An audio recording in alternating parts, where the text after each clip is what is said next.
नमस्कार मित्रों, मेरा नाम है विपुल राजप्रीत और स्वागत है विपुल एजुकेशन चैनल पर आप सभी का।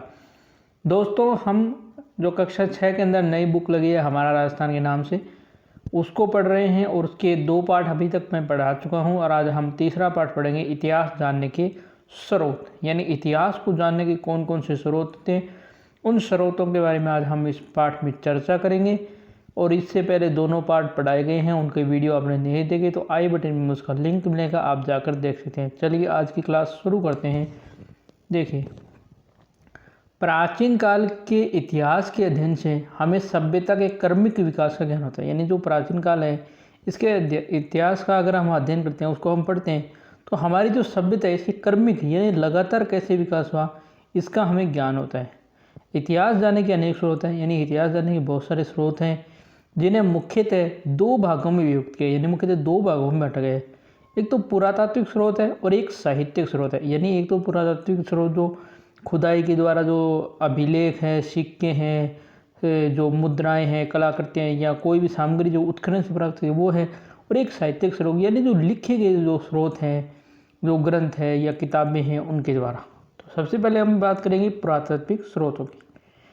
प्राचीन काल की वे अवशेष जिनसे हमें स्थान एवं घटनाओं के संदर्भों को समझने में सहयोग मिलता है, उनको पुरातात्विक स्रोत कहते हैं। यानी प्राचीन काल के वे अवशेष यानी जो खंडर जो अवशेष मतलब बचा हुआ भाग या शेष भाग, जिनसे हमें उस स्थान की या घटनाओं के संदर्भ को समझने में सहयोग मिलता है, उनको हम पुरातात्विक स्रोत कहते हैं।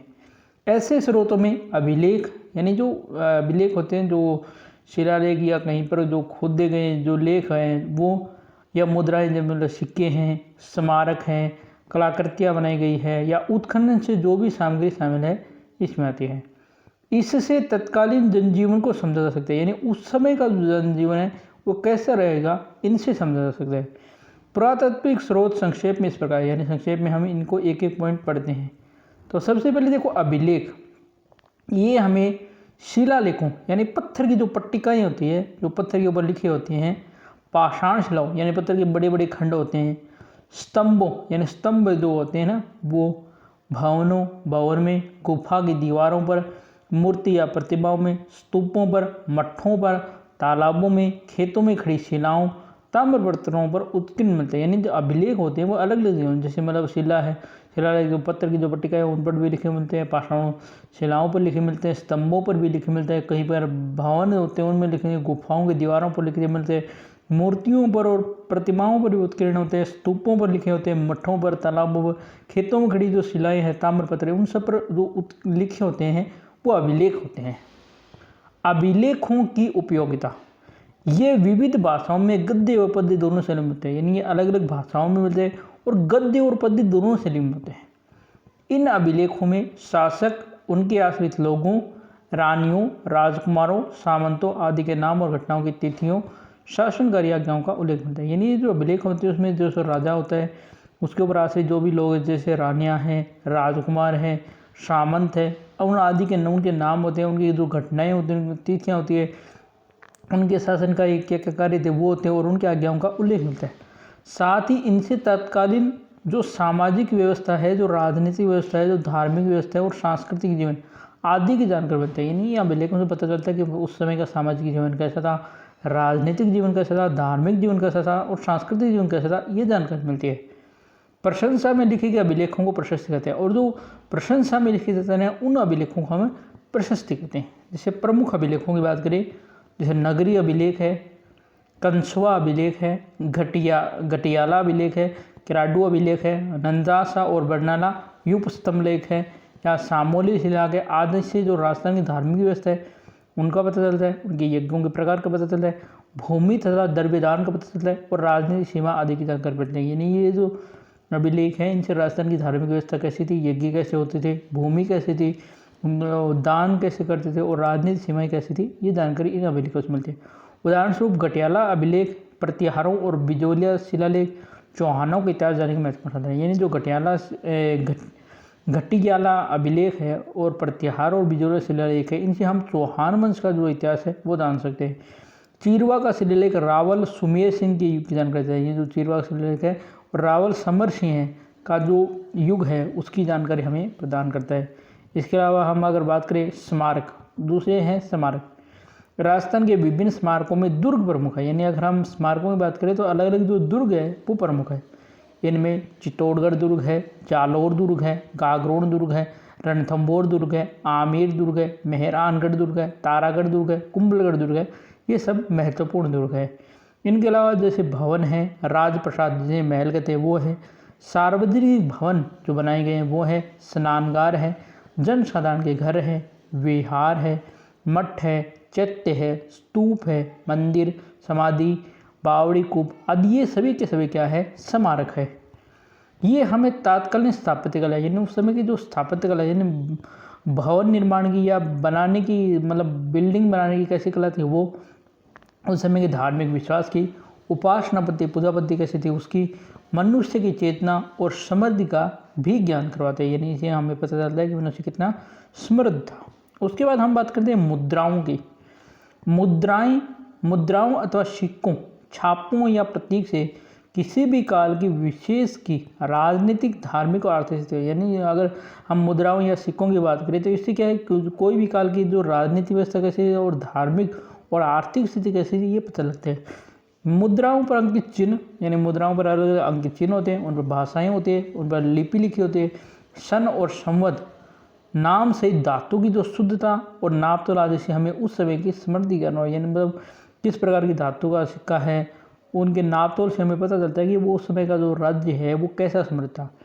सिक्के राज्य व शासक की शक्ति के सूचक है, यानी सिक्के जो होते हैं वो राज्य और शक्ति के शासक के सूचक होते हैं, क्योंकि इनसे पता चलता है कि उस समय के सिक्के कैसे थे और शासनकाल कैसा था। जैसे आहड़, रेंड, बैराट, रंगमहल, सांबर और शुणकिया के उत्खनन से प्राप्त सिक्के मुद्राओं से क्षत्रपों, मालव, चौहान, गोइल आदि वंशों के राज्य के शासन अधिकृत सीमाओं के बारे में जानकारी मिलती है। यानी ये जो सुलखड़ियाँ है, जो आहड़ है, बैराट है, रेंड है, रंगमहल है, सांबर, यहाँ से जो सिक्के मिलते हैं इससे जो क्षत्रपों हैं, मालवों हैं, चौहानों, गोहिलों आदि वंश के जो शासनकाल है उसकी सीमाओं की और उसके शासन की जानकारी हमें मिलती है। बर्तन और कलाकृतियाँ, उत्खनन से हमें तात्कालीन बर्तन आदि कलाकृतियाँ प्राप्त हैं। उस समय जो बर्तन या कलाकृतियाँ जो भी कलाकृतियाँ बनेंगी वो प्राप्त होती है। जैसे कलाकारी में बर्तनों पर चित्रण, यानी बर्तनों पर कोई भी मतलब चित्र बनाना, खम्भों पर खुदाई यानी खम्भों पर खुदाई करना, किवाड़ों व गवाक्षों यानी गोखड़े की जो कारीगरी है आदि भी देखने में मिलती है।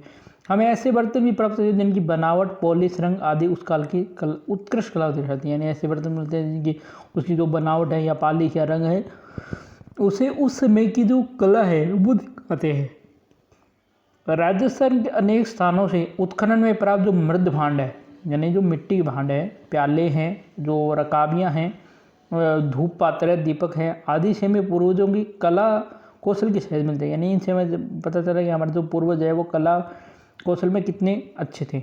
गणेश्वर जैसे नीम का थाना सिक्कर में गणेश्वर से ताम्र संस्कृति अवशेष मिले। जोधपुरा, जयपुर एवं नोह भरतपुर से प्राप्त काले और लाल मृद भांड मिले। आहड़ और गिलूर से जो है प्रस्तर यानी पत्थर, फलक आदि में जो है कला कौशल भी देखा जा सकता है, यानी इनमें कला कौशल देखा जा सकता है। इसके बाद हम बात करते हैं ताम्र पत्रों की। तांबे के छोटे बड़े पत्थरों पर खोदे के लेखों को ताम्रपत्र, यानी तांबे के छोटे बड़े जो पत्रे होते हैं, जो जिसे आप अपनी भाषा में पत्रा कहते हैं, लेखों को ताम्रपत्र कहते हैं। दान पुण्य से संबंधित होने से इन्हें दान पत्र भी कहते हैं। यानी अगर ये क्या दान पुण्य से भी संबंधित, इसलिए दान पत्र भी कहा जाता है। इनसे हमें शासक का कौन सा शासक था, उसका काल क्या था, उसकी भाषा कैसी थी, कौन कौन से पर्वों पर, धर्म, भूमि के प्रकारों, उसके नापतोल और दान के प्रकार आदि का पता चलता है। यानी वो किस प्रकार दान करता था, क्या नापतोल, ये सब का हमें ताम्र पात्रों से पता चलता है। इसके बाद हम बात करते हैं, ये तो हो गए ताम्र पात्र। उसके बाद दूसरा जो प्रकार है वो है साहित्यिक स्रोत, यानी साहित्यिक स्रोतों से कैसे पता चलता है। तो इतिहास जानने में साहित्य की भी बहुत भूमिका रहती है, यानी इतिहास में साहित्य का भी बहुत बड़ा महत्व होता है। संस्कृत, हिंदी, राजस्थान, उर्दू, फारसी में लिखा साहित्य प्रचुर साहित्य मिलता है। जैसे आप हिंदी संस्कृत की बात करो, हिंदी की बात करो, राजस्थानी, उर्दू भाषा है, फारसी, इनमें साहित्य प्रचुर मात्रा में मिलता है, इनमें बहुत मात्रा में मिलता है। राजस्थान की प्राचीन साहित्यास को जानने में जैसे वेद पुराण है, रामायण है, महाभारत, बौद्ध एवं जैन ग्रंथों से मिलती है। हमारे राजस्थान की प्राचीन साहित्य जानने तो वेद पुराण है, रामायण है, महाभारत, बौद्ध ग्रंथ, इनसे भी हमें सहायता मिलती है। 12वीं शताब्दी के उत्तरार्ध में यानी 12वीं सदी के उत्तरार्ध में जैसे जयनायक कृत पृथ्वीराज विजय महाकाव्य से चौहानों की उपलब्धि जानने मिलती है। यानी जयनायक का ग्रंथ है, महाकाव्य है पृथ्वीराज विजय, इससे चौहानों की उपलब्धि जानकारी मिलती है।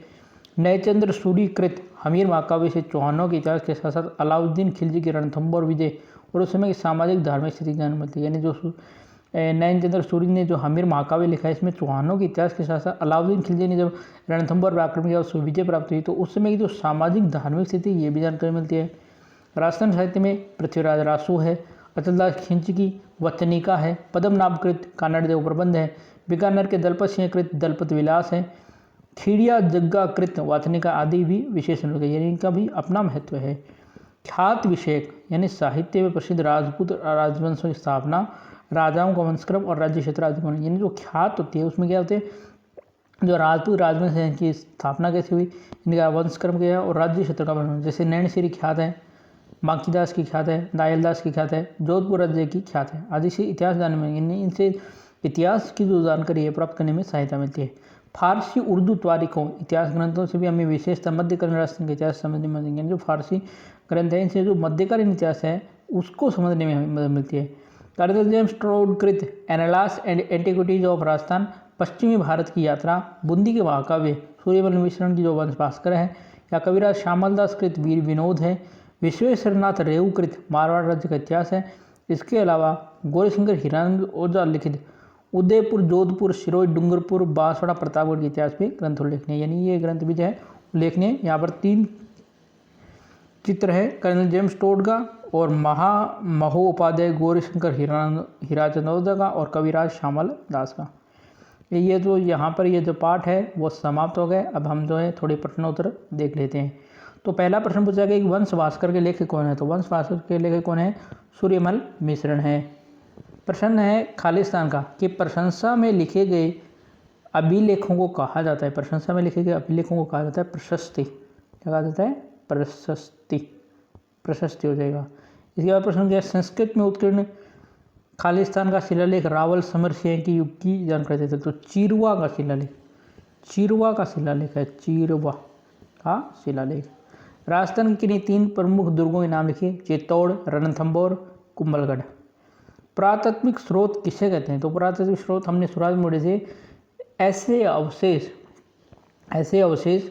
जिनसे इतिहास के उस समय की हुई घटनाओं, स्थान व घटनाओं की जानकारी मिलती है, उन्हें पुरातात्विक स्रोत कहते हैं। इतिहास लेखन में मुद्राओं की योगदान समझाइए, तो इतिहास लेखन में मुद्राओं का क्या योगदान है कि जो मुद्राएं उससे जो है उस समय का जो शासन है, भाषा है, लिपि है, सन है, संवत है और नापतोल है, धातु से जो है उस समय की आर्थिक स्थितियों का भी पता लगता है। ताम्रपात्र किसे कहते हैं, इससे क्या जानकारी मिलती है, तो ताम्रपात्र जहाँ पर आप देखोगे लघुत्तरात्मक प्रश्नों में ये रहा ताम्रपात्र, इसको आप पूरे को लिख सकते हो, ठीक है। इसके बाद निम्न एक और प्रश्न है, राजस्थान के प्रमुख ऐतिहासिक ग्रंथों की जानकारी दीजिए। तो यहाँ पर जो बहुत सारे ऐतिहासिक ग्रंथों के नाम है, जैसे पृथ्वीराज विजय है, हमीर महाकाव्य है, और इसके अलावा पृथ्वीराज रासो, अचलदास खिंचरी वाचनिका, पद्मनाभकृत कानड़ देव प्रबंध, दलपत सिंह कृत दलपत विलास, इन सारे ग्रंथों का नाम आप दे सकते हो, ठीक है दोस्तों। तो आज हमारा जो तीसरा पार्ट है वो भी कंप्लीट हो चुका है। जल्दी हम आपके सामने चौथे पार्ट का वीडियो लेके आएंगे। तो यह वीडियो कैसा लगा कमेंट करके जरूर बताना, वीडियो को लाइक करना, शेयर करना नहीं भूलिए, चैनल को सब्सक्राइब आपने नहीं किया है तो चैनल जरूर सब्सक्राइब कीजिए और बेल आइकन घंटी को प्रेस कीजिए। और हाँ, अगर आपको इन 3 पाठों की PDF चाहिए तो हमारा जो टेलीग्राम चैनल है विपुल एजुकेशन, वहाँ पर इन तीनों पाठों की PDF आपको अवेलेबल हो सके। धन्यवाद दोस्तों, जय हिंद, जय भारत, कर रहे हैं स्वस्थ रहें।